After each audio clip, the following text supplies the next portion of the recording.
There are numerous arguments for and against a diet that involves the consumption of meat. These arguments for and against a meat-eating lifestyle are covered under a broad range of topics including human health, ethics, and evolution in the environment. In this film, we will be focusing on the environmental impacts associated with the consumption of meat and vegetables exclusively. The argument that a vegetarian diet is more planet-friendly than a carnivorous one seems to be straightforward. If we feed plants to animals and then eat the animals, we use more resources and produce more waste than if we simply eat the plants themselves. Conversions efficiencies are always less than 100%, meaning that the energy put in will not equal the energy put out. At each link in a food chain, a substantial portion of the sun's energy, originally trapped by photosynthesizing autotroph, is dissipated back to the environment, ultimately as heat. Thus, it follows that the total amount of energy stored in the bodies of a given population is dependent on its trophic level. For example, the total amount of energy in a population of toads must be far less than that of the insects on which they feed. The insects, in turn, have only a fraction of the energy stored in the plants on which they feed.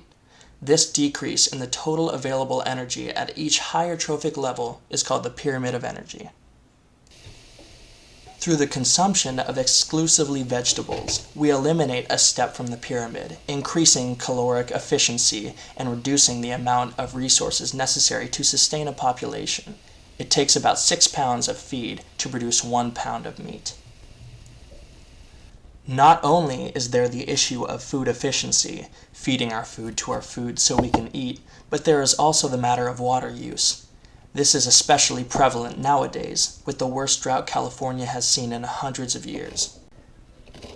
It takes 60, 108, 168, and 229 pounds of water to produce 1 pound of potatoes, wheat, maize, and rice respectively. But a pound of beef needs around 9,000 liters, or more than 20,000 pounds of water. Much of the focus on the climate impact of meat has been on cattle, and with good reason. Any way you slice it, beef has the highest environmental cost of just about any food, and the cow's digestive system is mainly to blame. Ruminants, that is, cows, sheep, goats, and also yaks and giraffes, have a 4-chambered stomach that digests plants by fermentation.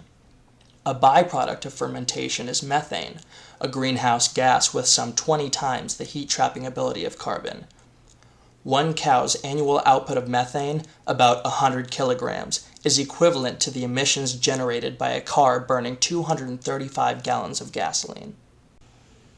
According to a 2006 report from the UN Food and Agriculture Organization, livestock cultivation, chiefly for meat production, accounts for nearly 1/5 of total worldwide greenhouse gases. From an environmental standpoint, we face a bleak future. As populations grow and ecosystems degrade, the scarcity and demand for food will increase. Not only is there simply not enough land to grow food to support the constant eating of meat, but the waste created from growing and consuming meat, coupled with the already present fossil fuel emissions problem, will turn the earth into a place that humans can no longer inhabit.